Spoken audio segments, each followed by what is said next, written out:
TC presenta Pulso Político con el auspicio de Seguros La Unión.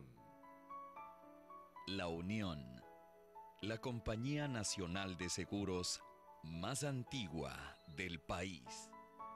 Un sólido motivo de confianza. Seguros La Unión. www.seguroslaunion.com.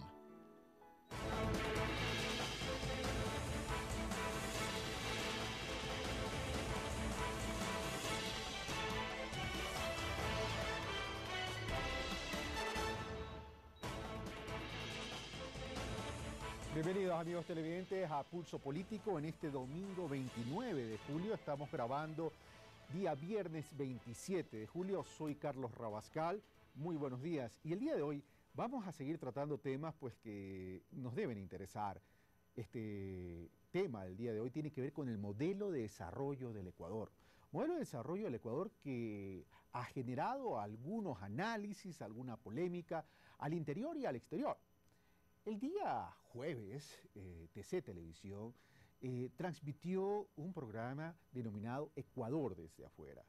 Ecuador desde afuera recoge una serie de análisis y opiniones de analistas y personajes intelectuales extranjeros y nos compartió cómo ven desde afuera este modelo de desarrollo del Ecuador. Para algunos de estos analistas, el Ecuador ha roto paradigmas. Y a propósito de la crisis que está viviendo Europa, muchos de ellos concluyen que es el modelo a adoptar para salir de las crisis. Sin embargo, en el Ecuador, al interior del Ecuador, hay voces críticas a este modelo. Lo cierto es que hay una realidad, un modelo de desarrollo que se comenzó a implementar hace 5 años en el país y así como ha tenido personas que han elogiado el modelo, han existido personas contrarias al modelo. Para analizar qué tan sostenible es este modelo de desarrollo ecuatoriano, si realmente ha roto paradigmas y si realmente ha entrado en un proceso de transformación para el país, hemos invitado a las siguientes personas. Pablo Zambrano, economista, especialista en comercio exterior y marketing internacional, catedrático de la Universidad Central del Ecuador. Otto Sonnenhausner, bachelor en economía internacional, catedrático de la Universidad Católica de Santiago de Guayaquil, presidente de la Asociación Ecuatoriana de Radiodifusión Núcleo Guayas. Pedro Delgado, expresidente del Fideicomiso AGD CFN No Más Impunidad, presidente del Banco Central del Ecuador. Bueno, después de haber conocido quiénes son los invitados, permítanme darles entonces la bienvenida a Otto Sonnenhausner y como dijeron ahí, solo una aclaración, ex catedrático de la Universidad Católica de Santiago de Guayaquil. Correcto. Pablo Zambrano, ya amigo de casa y analista económico y catedrático universitario, y Pedro Delgado, presidente del Banco Central del Ecuador, expresidente también de la AGD y consultor internacional ya por algún tiempo también. Así que, caballeros, les agradezco por haber participado o por haber aceptado participar en este programa y ahora los invito a que veamos el reportaje que nos ha preparado Carlos Andrés Núñez para luego de ver este reportaje venir entonces a desarrollar la temática. La reducción de la pobreza en 9 puntos y para muchos un histórico porcentaje de desempleo del 5,1% en el 2011 son parte de los datos que revelarían las buenas condiciones que actualmente atraviesa el país. Tiene que ver con recuperar la presencia del Estado como un factor determinante en el funcionamiento de la economía. Esto a través de fortalecer la política tributaria. En el año 2006 el Ecuador recababa 4.500 millones de dólares en impuestos. Para el año 2012 se espera recabar 10.500 millones de dólares en impuestos. El año anterior tuvimos uno de los crecimientos más altos de la región, el tercero en la región. Tenemos el promedio de inversión pública más alto en el conjunto de países de América Latina. Esto sumado a un ahorro de unos 5.000 millones de dólares producto de la renegociación de la deuda externa, es parte de la implementación de un nuevo modelo de manejo del Estado que el gobierno actual ha venido realizando bajo el principio fundamental del buen vivir, que prioriza la atención al ser humano por sobre el capital. Cambiar el marco de la distribución de la riqueza en el Ecuador. Nosotros entendimos adecuadamente que el desarrollo es un problema político, no es un problema técnico. Modelo de desarrollo que incluso ha sido reconocido por las propias Naciones Unidas como recomendable, por ejemplo, para implementarlo en España frente a la crisis que atraviesa. Un país que de acuerdo al Fondo Monetario Internacional ya pasó de país vulnerable a país de renta media. Sin embargo, desde el gobierno se sostiene que se trata de un modelo particular a la realidad ecuatoriana. En Ecuador, en el concierto internacional, ya no es, digamos, un país, ¿no es cierto?, que recibe recetas. Tampoco da recetas, eso es fundamental. Y que busca consolidar un sistema institucional estatal que logre ser la representación de la colectividad y sus necesidades. Lo que hemos hecho es recuperar la autoridad pública y recuperar las facultades esenciales del Estado. Se ha logrado colocar una inversión pública en función a cubrir las necesidades del desarrollo nacional. Apuntando a través de la Constitución del 2008 y otras leyes a garantizar los derechos de todos los ecuatorianos en el mundo.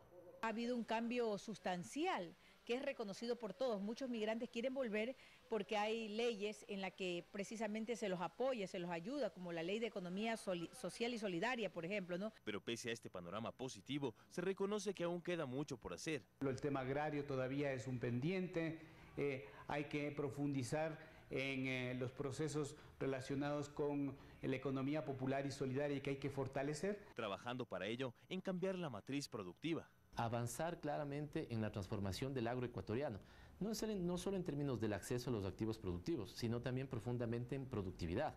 Es así que frente a la crisis europea y gracias a los buenos resultados, hoy el Ecuador es observado por muchos.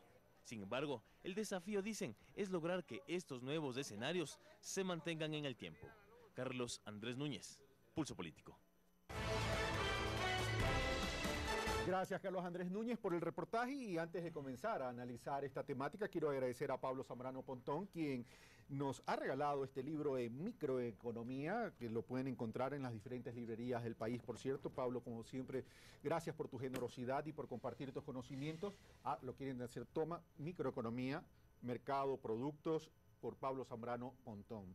Gracias, Pablo, por compartir tus conocimientos, no solo con Pulso Político, sino también con la audiencia. Comienzo en esta primera ronda rápido, porque vamos a tener pastillas y queremos interactuar, pero esta primera ronda rapidita. Otto Solnejolnes, el Ecuador está viviendo un nuevo modelo de desarrollo, ha roto paradigmas y está entrando en un proceso de transformación del país, transformación y reformas estructurales. Otto Solnejolnes. A ver, sin duda el Ecuador es un país diferente y se han hecho cambios importantes, unos que han afectado positivamente y otros que todavía hay que hacer para tener un impacto total dentro de estas iniciativas. Del documental rescato muchas cosas que son ciertas. El cambio parte fundamentalmente de dos cosas: de devolverle la fuerza al Estado en temas que era importante en que el Estado recupera la fuerza, como por ejemplo la seguridad social o la recaudación tributaria, entre otros, y en darle prioridad a cierto tipo de gasto que era necesario. Alguien dijo por ahí claramente que se trataba, y esto lo dice siempre el presidente, de poner al ser humano por encima del capital. Eso podríamos llamarlo también humanismo, si lo queremos llamar de alguna forma. Pero que va más allá de la ideología. Sí, va más allá de la ideología. Yo creo que es algo que todos vamos a compartir. Hay un gasto social que era prioritario en el Ecuador, sobre el cual se ha construido un bienestar que permite hoy tener una economía que en base a ese bienestar también se beneficia. Mi única preocupación dentro de este modelo es que no se ha logrado dar el mismo vigor que se le ha dado al Estado al sector privado, y a veces me preocupa, aunque a pesar de que hay iniciativas también en ese sentido, me preocupa que no logre cuajar o que no se le dé la misma prioridad al sector privado, digamos. Okay. O sea, y ya vamos a analizar también esa preocupación dentro de esta ecuación de desarrollo. Pablo Zambrano, decía Pavel Muñoz, su secretario del Semplades, el desarrollo es más un problema político. ¿Significa esto que 6 años atrás el Ecuador no fue capaz de tomar una decisión para entrar a cambios estructurales? Sí, gracias Carlos por la invitación. En primer lugar, yo pienso que desde la dolarización el Ecuador comenzó a cambiar. Desde el año 2000, cuando se adoptó la dolarización, definitivamente hay más estabilidad macroeconómica y los diferentes gobiernos, al margen de su ideología, se han beneficiado de la misma. Me parece que hay una consolidación importante de la política social en este gobierno, eso sí hay que reconocerlo. Y yo le llamaría a este modelo un sistema similar al que utilizan los países nórdicos de Europa, como Suecia, Dinamarca, Noruega, donde existe una presencia importante del Estado en la economía a través de un gasto público elevado. En Suecia, por ejemplo, el gasto público es del 60% en relación al PIB. Aquí estamos alrededor de 40-45% en relación al PIB. Pero los impuestos de la clase media ya son los que permiten que ese modelo sea sostenible, digamos, en esos países. O sea, la recaudación tributaria es clave. Ahora, tú has hablado, a partir de la organización, el país y el Ecuador entró a un ambiente de estabilidad macroeconómica, pero esa estabilidad macroeconómica, si bien en indicadores se presentaron, no alcanzó a reflejarse en los rostros sociales, ya vemos así. Es decir, ¿en qué momento el Ecuador migra hacia este desarrollo social? Bueno, también hay que considerar que en esos años el precio del petróleo no era tan importante. Hemos tenido, yo diría también la bendición divina, el precio del petróleo se ha mantenido bien alto, pero no ha sido solo un tema del petróleo. Hay que reconocer también que se ha fortalecido la recaudación tributaria. Ya le escuchamos a uno de los analistas económicos manifestar eso.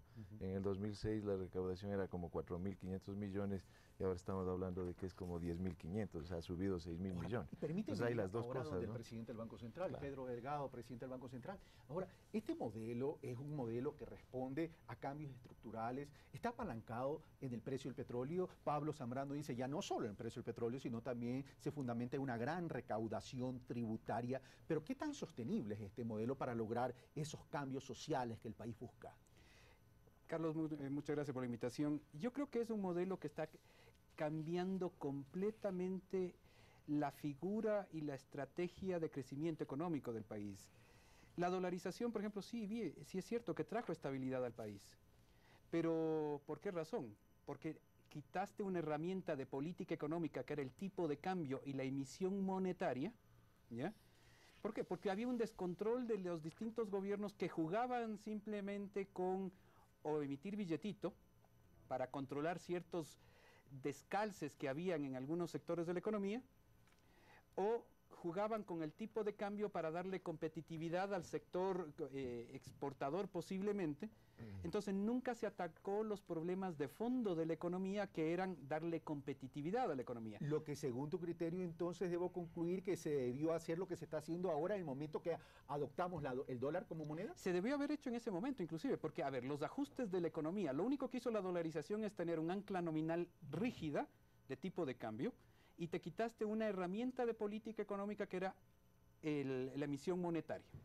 De ahí tienes todas las otras herramientas de política económica, fiscal, comercial y una serie de cuestiones. Entonces, ¿qué es lo que pasa? El Ecuador, desorganizado en la gestión económica durante muchísimo tiempo, llevó al país a una crisis de tal magnitud que nos obligó a entrar a la fuerza a la dolarización.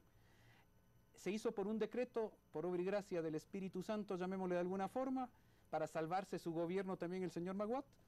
Entramos a la dolarización, pero los cambios estructurales de la economía no se lo hicieron. O sea, realmente el tema del petróleo, el tema de las remesas, permitieron sostener la dolarización en estos años, pero los cambios de fondo de la economía, de crear estabilidad, de crear estructuras productivas, de recuperar impuestos, o sea, que la gente pague por impuestos, eso no se lo ha hecho y se lo comenzó a hacer recién en los últimos 5 años. Ahora, bien, el modelo que ha planteado el Ecuador y el gobierno de Rafael Correa es un modelo que trae como objetivo el famoso buen vivir que establece la Constitución de la República. Pero sin embargo, de aquello, este gobierno ha dado ciertos golpes importantes para este modelo de desarrollo. El uno tiene que ver con la reestructuración de la deuda externa, el otro tiene que ver con la renegociación de los contratos petroleros, y hay un tercer elemento que tiene que ver con la construcción de una cultura tributaria que si bien venía de la época del Semena, son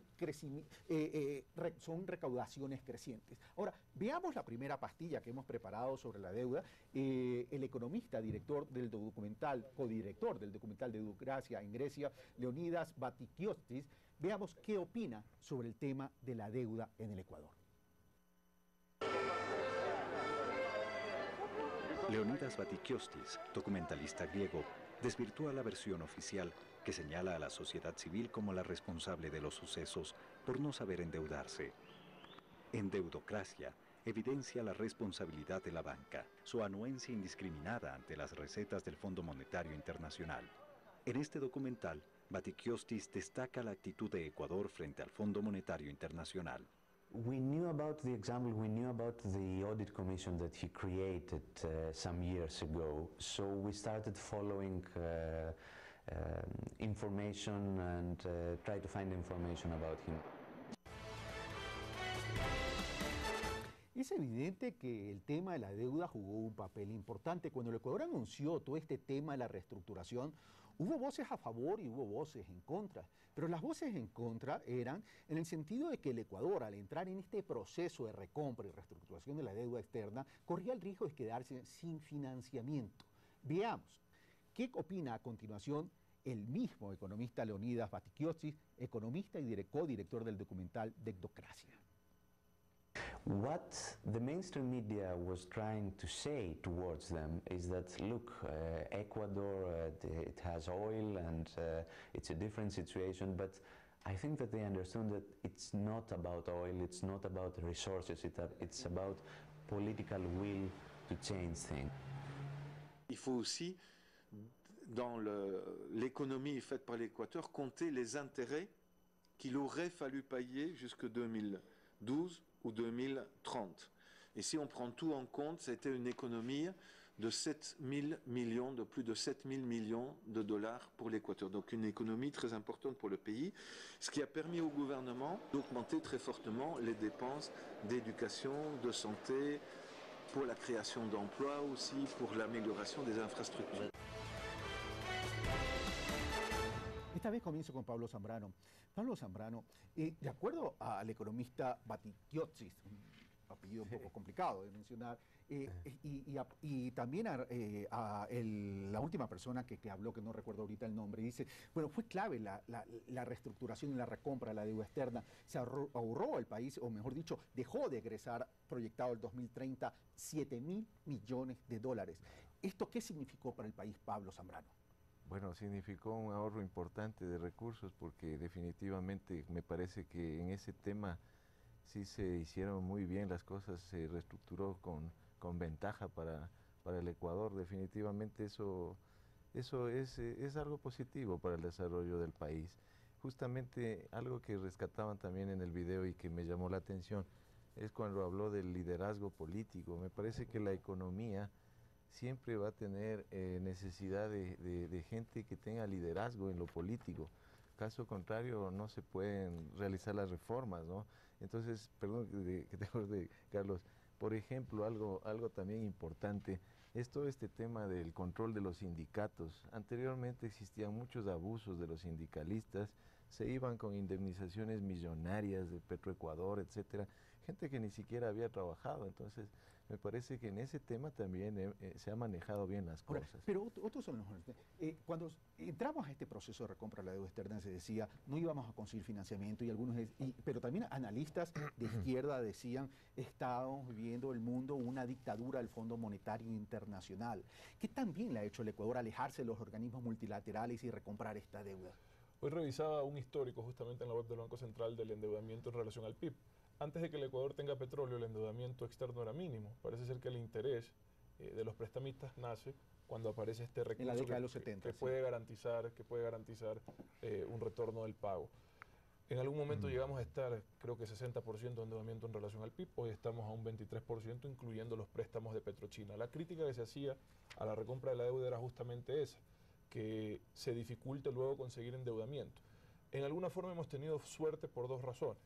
Primero, porque no hemos necesitado demasiado endeudamiento por razones que ya comentamos, porque tenemos una recaudación tributaria excelente que permite tener un déficit mínimo y en algunos años inclusive no tener déficit en el presupuesto general del Estado, porque se han encontrado socios para hacer proyectos importantes para el país y porque además se ha encontrado endeudamientos con países amigos que pueden ser criticables por sus tasas de interés, pero los hemos conseguido. Solo una precisión, ¿suerte o habilidad política con las dos cosas indiscutiblemente. El precio del petróleo, pues eso no tiene que ver con habilidad política. Eso no depende de gestión. Pero, y la gestión tributaria, por supuesto que tiene que ver con habilidad política. Si quiero rescatar algo, ¿no? La recaudación tributaria ha ido incrementando sustancialmente desde la implementación de la dolarización y la creación del SRI, y los últimos años lo que ha habido es una especie de incremento a esa tendencia. Pero de hecho que sí. Y yo quiero rescatar algo que dijo el economista Delgado. La dolarización fue un riesgo que el Ecuador corrió. Significó renunciar a la soberanía monetaria, que es una gran herramienta macroeconómica, la principal. Significó reconocer una incapacidad de administrar una moneda, pero nos jugó la suerte ahí sí por todos lados, porque los precios del petróleo estuvieron altos, porque tuvimos también en este caso la recaudación tributaria necesaria, y por último, porque porque el dólar como moneda tiene que haber sido una de las monedas que más se devaluó en la región, es decir, nos dio competitividad. Uno de los argumentos por dolarizarse era una moneda dura, pero resultó ser en beneficio del Ecuador, que sí fue lo duramente suficiente o lo suficientemente dura como para tener esa estabilidad económica que le permitió al ecuatoriano planificar su economía, tanto al gobierno como al ciudadano, pero también tuvo esa devaluación necesaria para no perder competitividad en relación a nuestros vecinos. O sea que la dolarización ha jugado un gran papel en la economía del Ecuador. Pedro Delgado, presidente del Banco Central, pero a pesar de la recompra de la deuda externa que ha tenido el Ecuador y de encontrar todos estos accesos a financiamiento que otros son en el orden nos acaba de mencionar, se critica el costo financiero de la deuda con China, tasas nominales más altas que los organismos multilaterales, el ignorar el petróleo a futuro, etcétera, etcétera. E igual nos hemos seguido endeudando. Entonces, ¿cuál es el límite del endeudamiento que deberíamos tener como país por un lado, y por otro lado es qué tan conveniente es tener estos créditos caros con la ignoración de nuestro petróleo? A ver, yo creo que el tema del endeudamiento tiene que estar reflejado en esa calidad de endeudamiento. Entonces, cuando se hizo el análisis de la deuda externa y se la criticó en su momento, era decir, bueno, ¿y dónde están 5.000 o 6.000 millones de dólares? Uno comienza a regresar a ver a la economía del país, a la infraestructura nacional, y no encuentras activos que respalden esa deuda. Entonces dices, ¿qué pasó? ¿Dónde apareció toda esa deuda?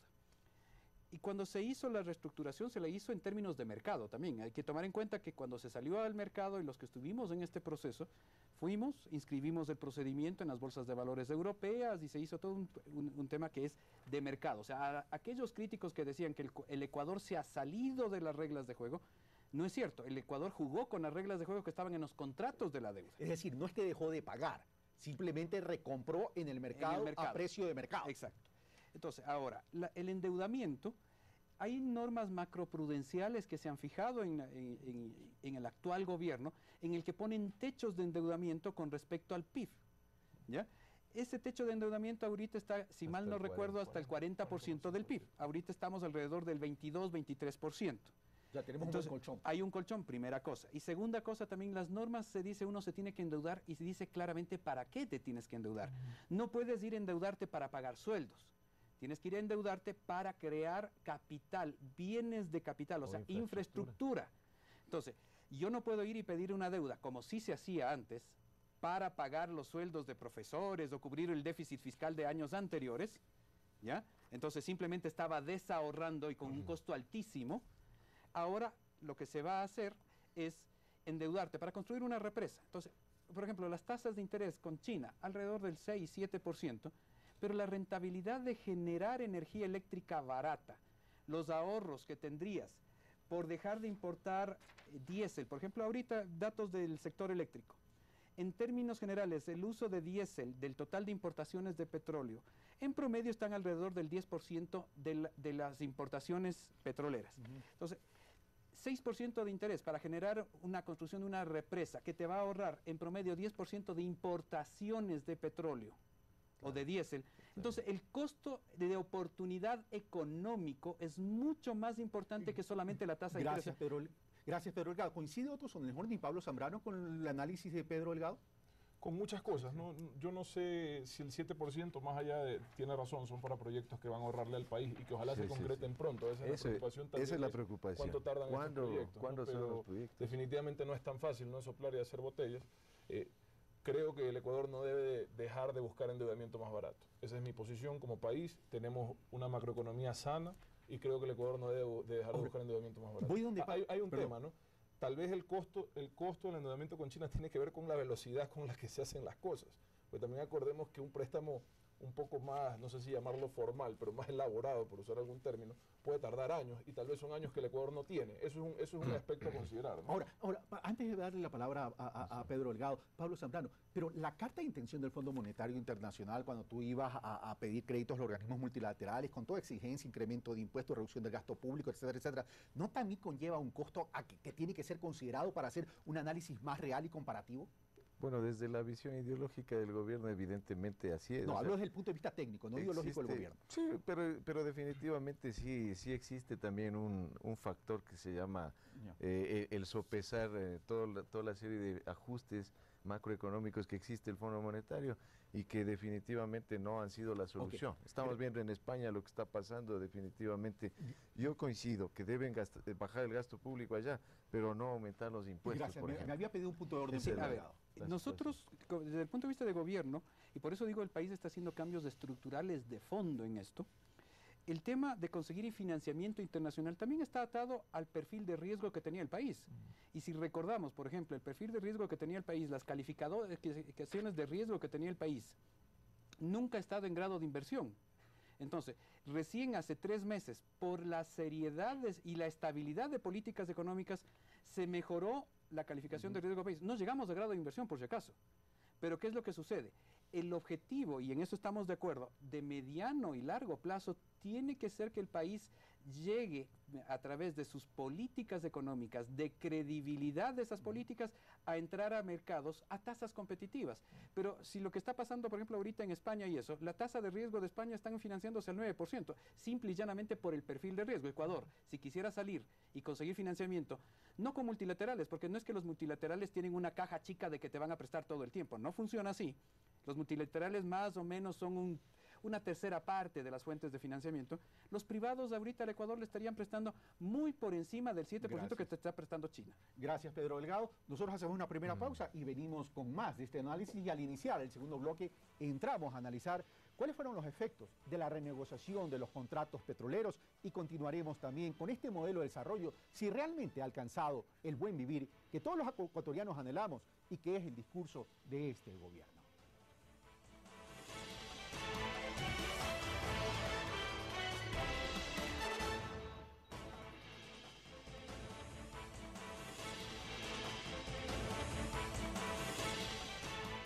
Estamos de vuelta, amigos televidentes, estamos en Pulso Político y estamos analizando el modelo de desarrollo ecuatoriano, por algunos un modelo de desarrollo que ha sido capaz de romper paradigmas. Así se lo ve desde la visión de algunas personalidades intelectuales y economistas en el exterior, y también algunos coinciden en el país, pero otros son críticos al modelo de desarrollo porque dicen que hay un gasto público excesivo y que cuestionan si este modelo de desarrollo puede ser sostenible en el tiempo. Les recordamos que estamos con Otto Sonnenholtner, economista, ex catedrático, todavía presidente de AER Guayas, tengo entendido, un día más, dice Otto, y ya sale de AER Guayas. Pablo Zambrano, catedrático universitario, analista económico, y el presidente del Banco Central, el economista Pedro Delgado.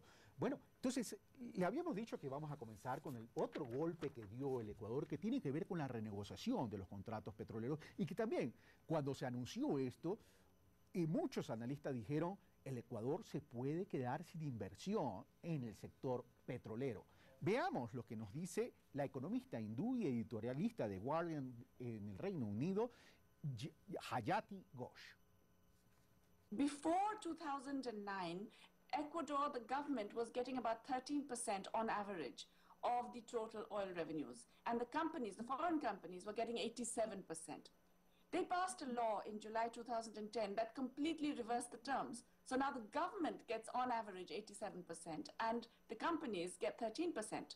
It's actually extraordinary that they managed to do this.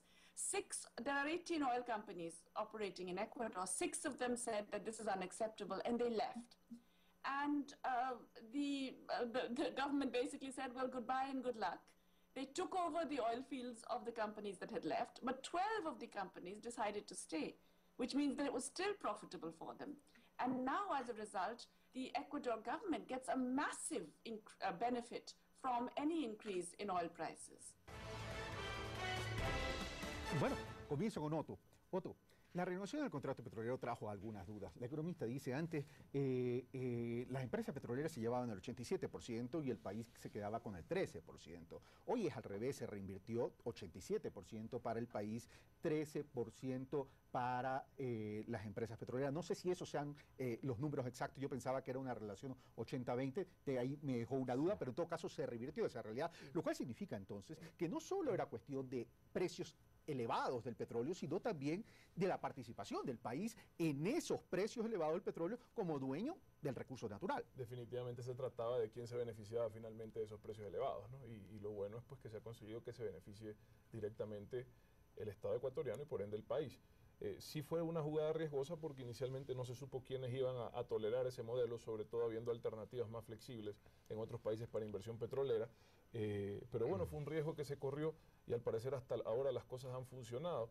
Lo cierto es que fuese interesante tener más participación de la empresa estatal Petroecuador para que ese beneficio sea 100% estatal en algún momento. De momento no ha sido posible, hay que hacer fuerza para que esa empresa pública se refortalezca, tenga esa vitalidad que requiere, y lo mismo en minería, que es el nuevo campo en el Ecuador está entrando, justo en momentos en donde el futuro petrolero tiene un destino un poco corto, al parecer, por falta de reservas y en la expectativa de qué va a ocurrir con el Yasuní, ¿no? Si se lo va a explotar o no. Pero en todo caso, sí hay una cosa que es interesante. Dado que el Ecuador se está beneficiando tanto de los precios del petróleo, que en este no solo por precios, sino también por participación. Sí, es interesante reconsiderar una posición que tuvo el presidente de la República cuando fue ministro de Economía y hizo esas reformas sanas, positivas al fondo petrolero FEIREP, no me acuerdo cuál de los dos era, pero siempre tengo esa confusión. Pero, y él hablaba pues de destinarlo a educación, a salud, etcétera, correcto, pero además también hablaba de ese colchón necesario para una crisis. Cuidado que hoy lo que estamos viendo en Europa es algo muy similar a lo que nos pasó a nosotros hace 12 años, que en el Ecuador tal vez nos pudo haber ido peor que lo que le va a Europa hoy en ese momento, y siempre hay que prevenir, siempre hay que tener esa precaución. Entiendo que la Reserva Internacional de Libre Disponibilidad en este momento está en un buen nivel. Hay que siempre tener un colchón, siempre hay que contar con eso, y eso no hay que perderlo de vista. Es cierto que el discurso de la necesidad del gasto social es válido, pero hay que entender también que hay que prevenir, ¿no? Ahora, vamos a ir donde Pedro Delgado.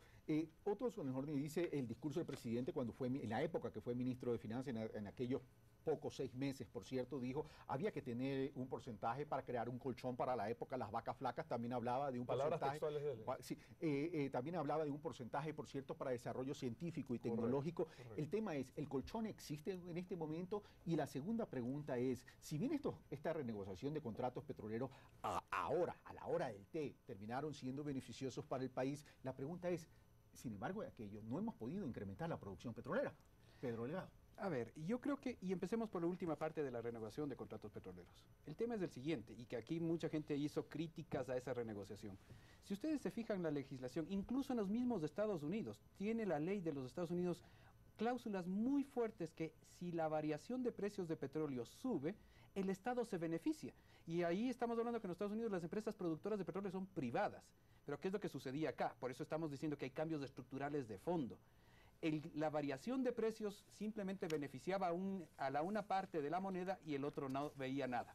O sea, no había una comunidad de suerte, dices tú. Exacto. Entonces, ¿qué es lo que pasa? Este tipo de cambios, o sea, este tipo de legislaciones de beneficio mutuo, llamemos de alguna forma, existen en los Estados Unidos, hay en Chile, hay en Europa, en todo lado. O sea, que lo que hizo el país es reconocer una estructura que internacionalmente es correcta. Por eso es que no se fueron todas. Evidentemente, las que especulan en el mercado y que buscan maximizar sus ganancias de corto plazo son las que se fueron. Primera cosa. Segunda cosa, el tema de uso de reservas, el tema de crear un fondo el colchón que estamos hablando. De ahorros, llamémosle así. Nosotros lo que estamos viendo es, primero, con los fondos anteriores que existían, con toda la rigurosidad que se crearon, hubiéramos tenido posiblemente ahora un fondo muy grande, pero que no lo hubiéramos podido usar para nada. Porque era tan estricto el mecanismo que ni para educación ni para infraestructura, o sea, hubiera estado ahí como guardado en una caja y nadie usa. Existen ahora las reservas de libre disponibilidad. Además existe un problema de contabilidad, porque cuando se hizo la dolarización le crearon al Banco Central una estructura de 4 balances, entonces uno ve como reserva solo lo que dice ser la Reserva Internacional de Libre Disponibilidad. Pero hay recursos que están en la economía local que también son reserva y que más o menos ahorita suman alrededor de unos casi 2.500 millones de dólares. Entonces la reserva es lo de libre disponibilidad más lo que está acá. En total suman 6.000, cerca de 7.000. Cerca de 7.000 millones de dólares. Entonces, ¿qué es lo que hace la tesorería del Banco Central? Y que se lo hace coordinado con finanzas. Es estructurar un manejo de la liquidez que nos permita cubrir los recursos del cortísimo plazo, que es el día a día del Estado, y tener una estructura de vencimientos de otro tipo de recursos de corto, mediano y largo plazo. Entonces, sí hay que tener una prudencia y el Estado está y el gobierno está manejando esa prudencia con ahorros, yo diría, en la estrategia de manejo de las inversiones. Eso es lo que se ha hecho y hemos visto que ha sido exitoso. Recuerden lo que pasó en el 2008 y cómo vamos ahora. Ahora, ¿no? hecha esa aclaración, Pablo Zambrano, entonces, ¿el colchón existe o no existe por un lado? Y por otro lado, ¿qué pasa con la producción petrolera? Si bien nos quedamos en una renegociación beneficiosa al país, nos estamos beneficiando del precio elevado del petróleo, nos estamos beneficiando de una participación que es mucho más alta para el Ecuador, pero ¿qué pasa con el crecimiento de la producción? ¿Qué pasa con la inversión? Ahora, estos modelos de contratos van a jugar en la final del campeonato cuando tengamos que convocar a una nueva ronda para explorar. Bueno, respecto a la primera pregunta, pienso que sí tenemos el colchón, de acuerdo a lo que nos explica el gerente del Banco Central aquí presente. Justamente, de acuerdo a las cifras que nos da el propio Banco Central, son 4.000 millones de dólares, más los 2.500 que dice. Pero bueno, digamos que son 4.000 millones, de alguna manera eso también sí nos dota de liquidez.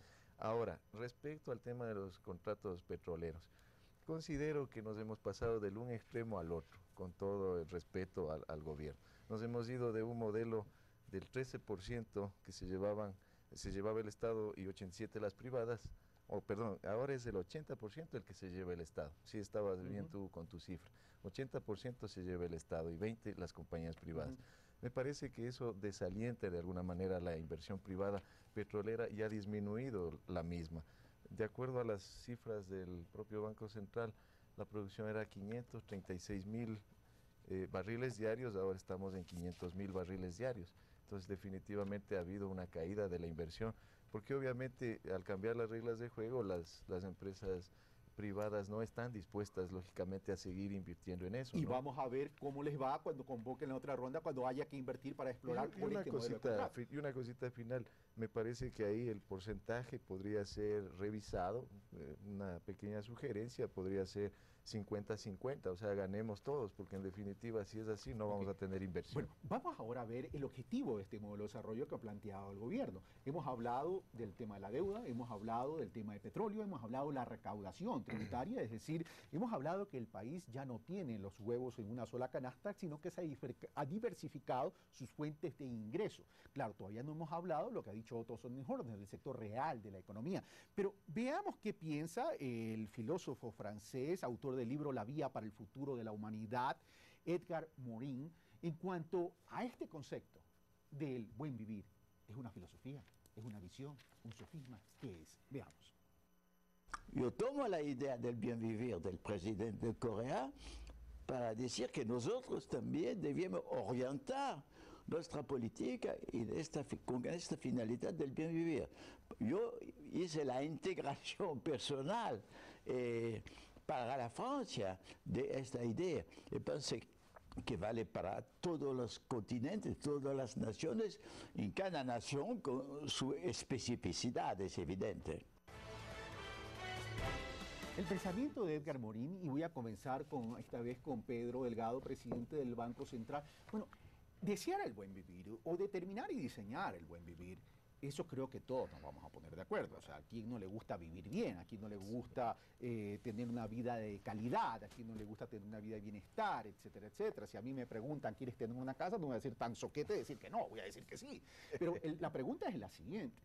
Hoy ya el mundo no analiza la economía en términos de indicadores macroeconómicos. Creció la economía al 5.5%, al 6 punto algo por ciento, 7%, 9%. Hoy el mundo analiza la economía es qué acceso de oportunidades está generando ese crecimiento económico, y hoy tenemos los indicadores de desarrollo humano.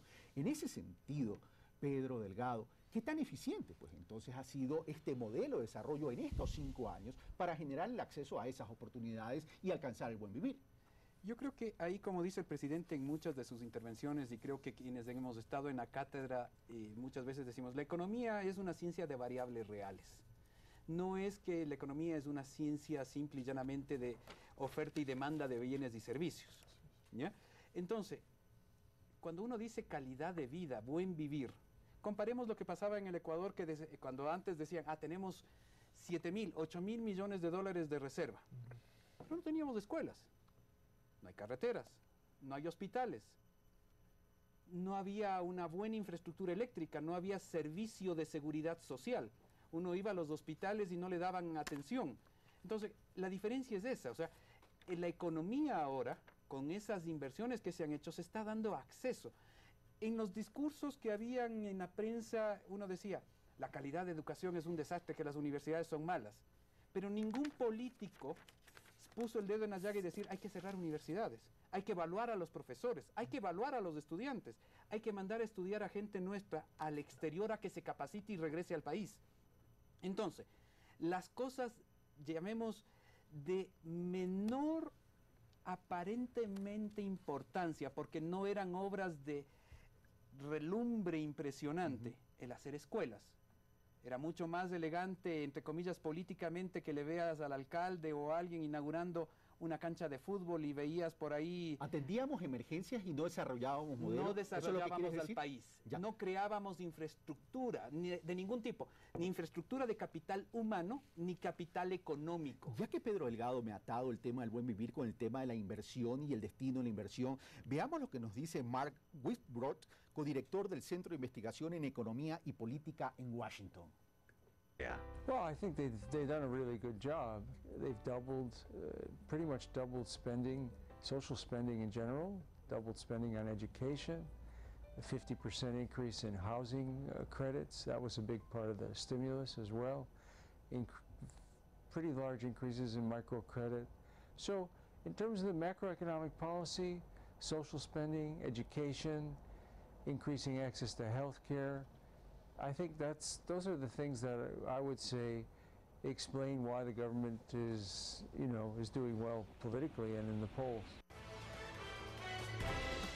Bueno, la opinión de Westbrook, que dice, se ha duplicado la inversión en salud, créditos para la vivienda, salud, y esto hace que el gobierno tenga altos niveles de popularidad y credibilidad. No vayan a creer que entendí perfectamente el inglés, lo tengo aquí escrito. Otros son mejores. ¿Coincides? El buen vivir para mí es el bienestar, llámelo como lo quiera llamar, no es un concepto nuevo. Lo nuevo es darle la prioridad, eso es lo nuevo y es lo importante. El bienestar para mí es la equidad, y la equidad para mí es la igualdad de oportunidades. Y la igualdad de oportunidades debe de ser brindado, garantizada por un Estado para poder vivir en una sociedad justa. Sin esos elementos no hay una sociedad justa. Por eso yo se aplaudo que se le dé prioridad a todo gasto que implique igualdad de oportunidades. Es decir, si vamos a conseguir excelencia en salud, excelencia en educación, seguridad, elementos que parecen básicos pero que son fundamentales, vivienda, transporte público, ojalá, enhorabuena que lo hagamos. Hay temas que son estructurales. Aquí tradicionalmente cuando se habló de la educación se habló de construir escuelas o de cambiar un pupitre. Eso es un error. Pero no se hablaba de la calidad. Eso se está haciendo ahora y eso es bueno. Yo recuerdo siempre, yo fui asistente social en Alemania y atendía a veteranos de guerra, o niños de la posguerra. Ellos contaban cómo se habían educado en un árbol porque las escuelas habían sido bombardeadas. Y en ese árbol, desde ese árbol crearon al líder de Europa, que era un país que estaba destruido. Evidencia de que la infraestructura, si bien es necesaria, no es lo primario ni lo prioritario. Es lo más fácil de hacer. Y políticamente, que eso lo dijo el doctor Delgado, es lo que más se tiende a hacer porque es lo que se ve. Entonces, la gente decía, ahí mandé unos pupitres, ahí mandé unas escuelitas y seguimos adelante. No seguimos adelante. Una cosa es hacer escuelas del milenio y otra cosa es formar profesores del milenio. Lo uno se hace en 12 a 24 meses y lo otro puede tardar décadas. Y ese es un problema que a veces la política no permite entender. El tema es, estamos en ese proceso para en décadas formar esos maestros de esa infraestructura que 24 meses la vamos a tener. Yo no conozco más allá de la prensa y del discurso oficial cómo se está llevando adelante realmente ese cambio de la educación. Me gustaría empaparme más del tema y ver que se lo esté haciendo de forma adecuada, con una asesoría seria y con procesos realmente técnicos. Ojalá sea así, me alegraría mucho. Lo cierto es que sin eso no pasamos más del informe de prensa. Ojalá tengamos ese cambio fundamental en nuestra forma de educarnos que nos permita realmente tener un cambio en nuestra sociedad. Voy donde Pablo Zambrano. Como hemos hablado del buen vivir y tratamos de aterrizar de lo filosófico a la realidad, y hemos hablado de indicadores de desarrollo humano como acceso de oportunidades a educación, salud, trabajo u ocupación, vivienda, evidentemente. Ciertos datos para ver de tu análisis si estamos de acuerdo. Pobreza, datos de pobreza nacional. Año 2006 a diciembre, 37.6%. A diciembre del 2011, 28.6%, son 9.1% menos entre el 2006 y el 2011. Pobreza urbana, 2006, diciembre, 25.9%. Diciembre del 2011, 17.36, 8.5 puntos menos. Pobreza rural, a diciembre del 2006, 60.6%, a diciembre del 2011, 50.9%, son 9.7 puntos porcentuales menos. En términos de la población, entre el 2006 y el 2011, 651.964.000 personas salieron de la pobreza en la zona rural, 651.964 y 286.600.000 personas en la zona rural. Lo primero era la zona urbana, lo segundo la zona rural, perdón por el lapsus.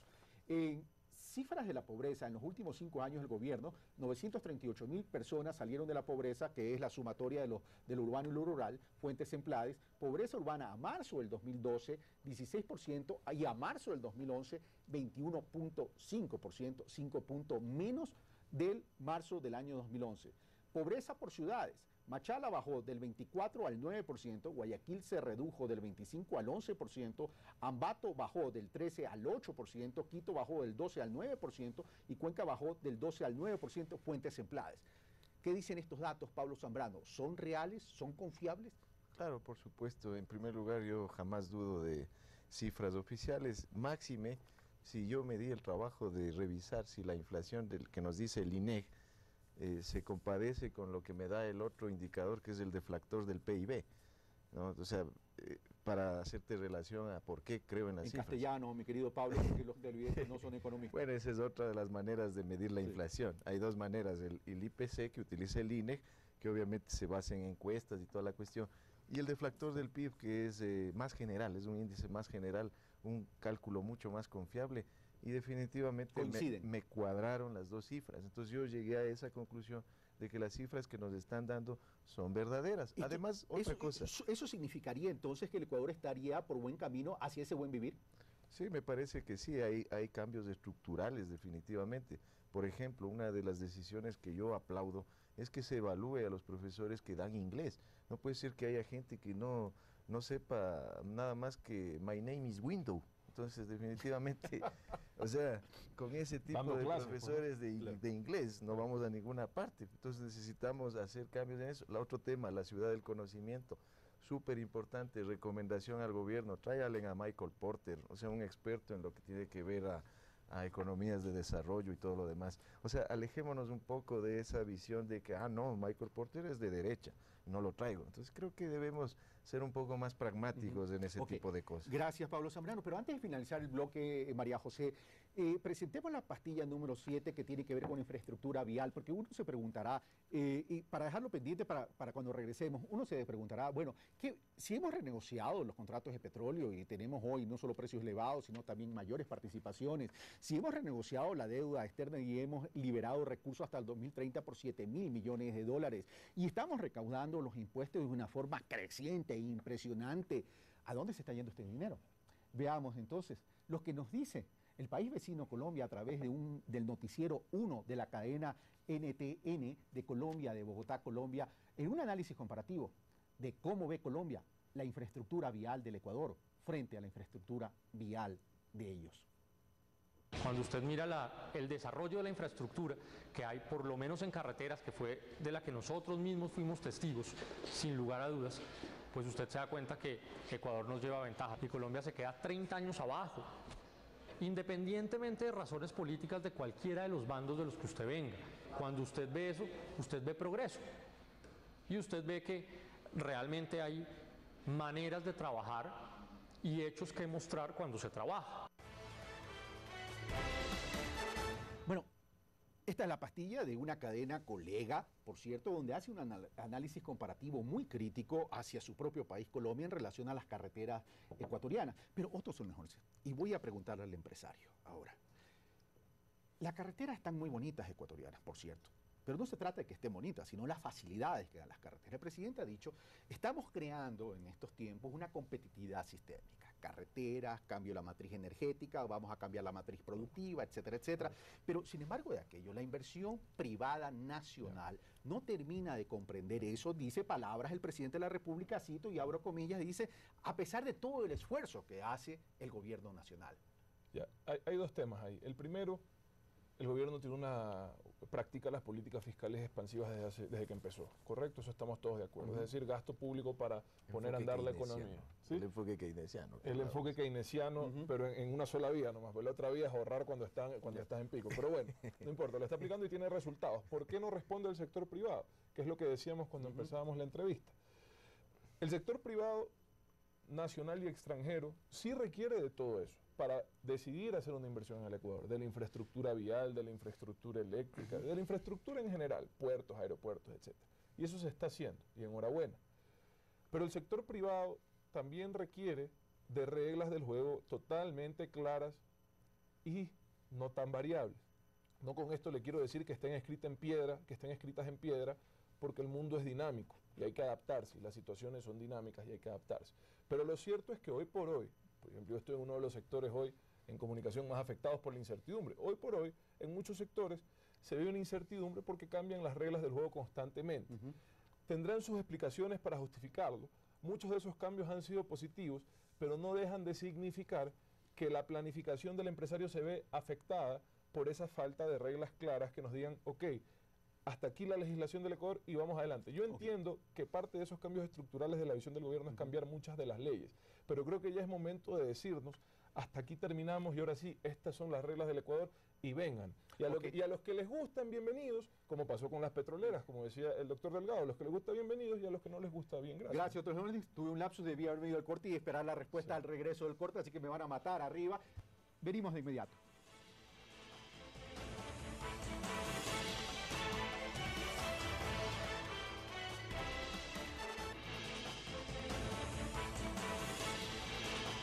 Bueno, estamos de vuelta, amigos televidentes, sin ceremonías al tiempo. No voy a hacer esta introducción con quien estamos porque ya lo hemos dicho, lo hemos hecho y ya lo están viendo ustedes en el panel. Pedro Delgado, las observaciones hechas por otros en el sentido es, para que el sector privado, el sector productivo privado comience a reaccionar, necesitamos, dice, reglas claras del juego y además que sean claras, que no sean tan variables. Pedro Delgado. Sí, yo creo que aquí lo que ha sucedido es un proceso de cambio que el país necesitaba y que debió haberse dado hace muchísimo tiempo. Entonces, sí es cierto que están haciéndose cambios de regulación. En el sector productivo ya tenemos el Código de la Producción, que creo que es el marco general en cuanto a para el proceso de inversión privada, llamémosle de alguna forma. Pero ¿qué es lo que también sucede? Y aquí creo que, dado el nivel de conflictividad política que el país ha venido teniendo, no de ahora, sino de muchísimo tiempo. Entonces, si el gobierno dice blanco, la oposición, sea lo que sea, va a decir negro. Lamentablemente eso es lo que ha sucedido y tenemos una posición de extremos que no cuaja en el sentido de buscar objetivos nacionales que podemos diferir en alguna conceptualización de proceso, pero que el objetivo es único.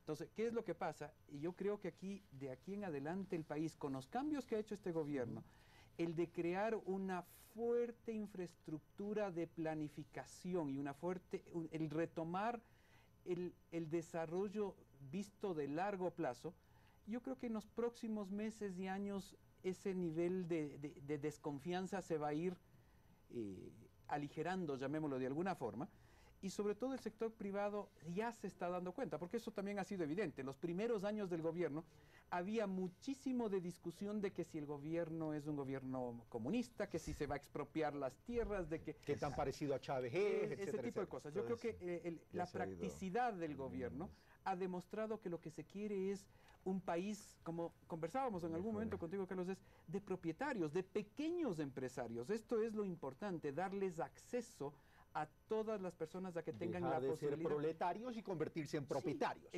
Sí, la dinámica de la economía se la hace no solo por las grandes empresas, sino por las pequeñas y medianas empresas que aportan a ese desarrollo. A tu criterio, entonces, en caso que gane Rafael Correa las próximas elecciones, ese nuevo periodo va a ser un periodo de mayores mensajes al sector privado para que se incorporen en esta hoja de ruta del modelo de desarrollo. Yo creo que sí, y además del sector privado ya se lo está dando cuenta, porque si tú te fijas, por ejemplo, el sector constructor sobre todo, el sector de manufactura nacional también se ha dado cuenta de eso, que es necesario, y creo ahí reconocemos en algún momento puede haber un poquito de falta de capacidad de comunicación de ciertos hechos hacia el sector privado, pero lo importante también es necesitamos que en general el país vea que los objetivos nacionales de largo plazo son los importantes, no los del cortísimo plazo, del interés politiquero o político, de decir,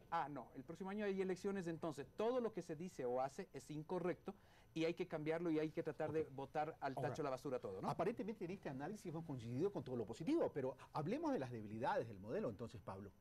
La principal debilidad es su incapacidad como para atraer inversión extranjera y me parece que por ahí hay un defecto que hay que tratar de corregirlo. En mi opinión, yo he realizado muchos estudios al respecto, he leído cifras y todo. Los países que se abren un poco más a la competencia, a la globalización, son los que más atraen inversión. Por ejemplo, se habla mucho del caso de México, que quebraron empresas y todo lo que quieran, pero en inversión extranjera son el segundo país después de Brasil. Entonces, definitivamente sí hay una correlación positiva entre abrirse al comercio, a la globalización y atraer inversión. Esa es una, y otra de las cosas para complementar acá al... Lo dicho por el presidente del Banco Central, Pedro Delgado. Sí, justamente es tratar de que exista una mayor participación del sector privado. ¿Cómo lo conseguimos?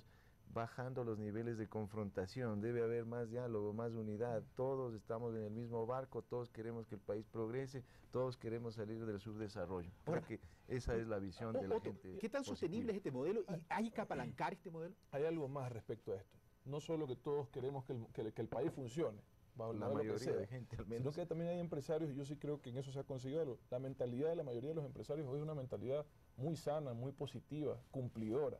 Y eso hay que halagárselo a la política pública y al empresario que ha decidido tomar ese camino. Por ende, yo creo que también ese momento de confrontar tiene que terminar.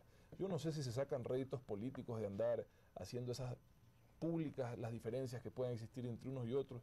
Creo que a veces es importante mostrar que falta mucho por hacer en equidad, pero hay formas de hacerlo sin lesionar el ambiente, digamos, que eso también afecta. Y por otro lado, sí, la inversión extranjera tiene que llegar.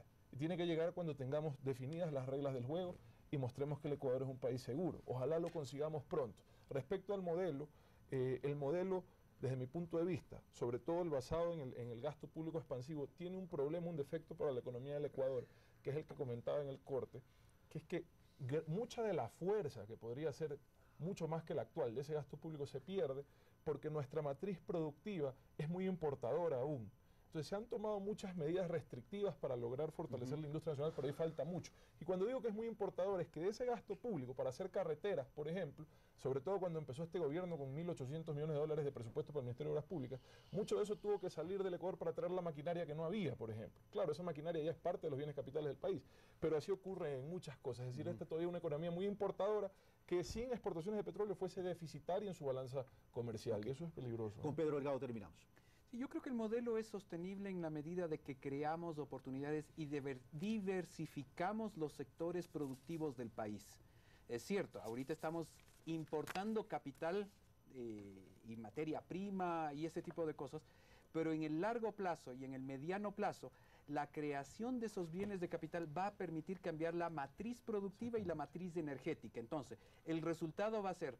tiene que ser sostenible porque esto se debió haber hecho hace muchísimo tiempo para generar oportunidades a la industria nacional. ¿Y hay que abrirse al mundo? Sí, hay que abrirse al mundo, pero con responsabilidad.